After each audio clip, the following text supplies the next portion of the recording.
ایک خاموش اور ٹھنڈی رات تھی جب چاند کی روشنی پوری زمین پر نرمی سے بکھری ہوئی تھی۔ میلو، ایک چھوٹا سا تجسس بھرے دل کا لڑکا، اپنے باغ میں کھیل رہا تھا۔ اچانک اس کی نظر زمین پر پڑی ایک عجیب اور چمکتی ہوئی چیز پر پڑی۔ وہ قریب جا کر دیکھتا ہے اور حیرانی سے ایک خوبصورت چاندی کی چابی اٹھاتا ہے۔ یہ چابی چمک رہی تھی جیسے کسی جادوئی دنیا سے آئی ہو۔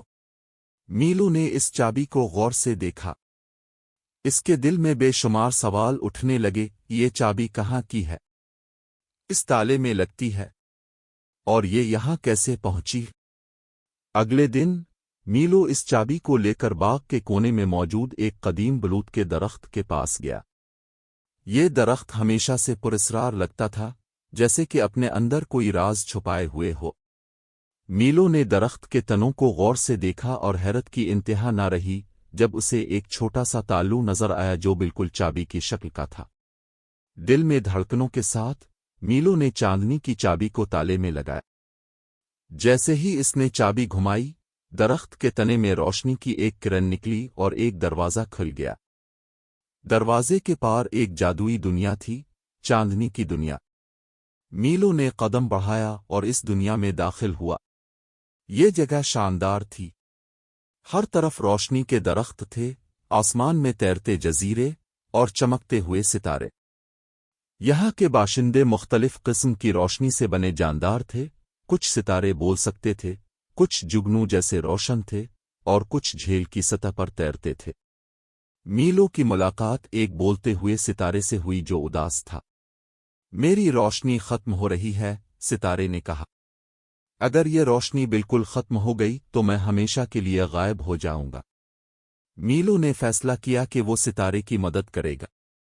چاندنی کی دنیا کے دوسرے جانداروں سے بات کر کے اسے پتا چلا کہ روشنی کے ایک خاص بیج سے ستارے کی روشنی واپس آ سکتی ہے، لیکن وہ بیج روشنی کے درخت کے اوپر تھا جہاں شرارتی سائے کی مخلوق پہرا دیتی تھی۔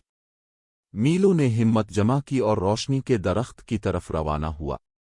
راستے میں اس کا سامنا سایہ دار مخلوق سے ہوا۔ وہ سائے خوفناک لگ رہے تھے، لیکن میلو نے چاندنی کی چابی کا استعمال کیا جو ایک روشنی کی تلوار میں بدل گئی۔ اس نے سایہ دار مخلوق کو شکست دی اور روشنی کا بیج حاصل کر لیا۔ جب میلو نے بیج کو ستارے کے پاس لے جا کر اسے دیا تو ستارہ دوبارہ چمکنے لگا۔ ستارے نے میلو کا شکریہ ادا کیا اور کہا، تم نے نہ صرف میری روشنی بچائی ہے بلکہ چاندنی کی دنیا میں امید کی کرن جگائی ہے۔ چاندنی کی دنیا کے سب باشندوں نے میلو کے لیے ایک شاندار جشن منایا۔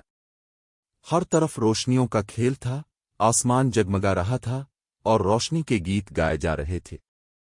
میلو کو احساس ہوا کہ اس نے نہ صرف ایک جادوئی دنیا دیکھی بلکہ اپنی بہادری اور مہربانی سے ایک نئی دوستی بھی حاصل کی۔ جب میلو واپس اپنی دنیا میں آیا تو وہ چاندنی کی چابی کو اپنے دل کے قریب رکھتے ہوئے سوچ رہا تھا کہ وہ دنیا کتنی حیرت انگیز تھی۔ اسے یقین تھا کہ یہ اس کی پہلی لیکن آخری مہم نہیں ہوگی۔ اختتام۔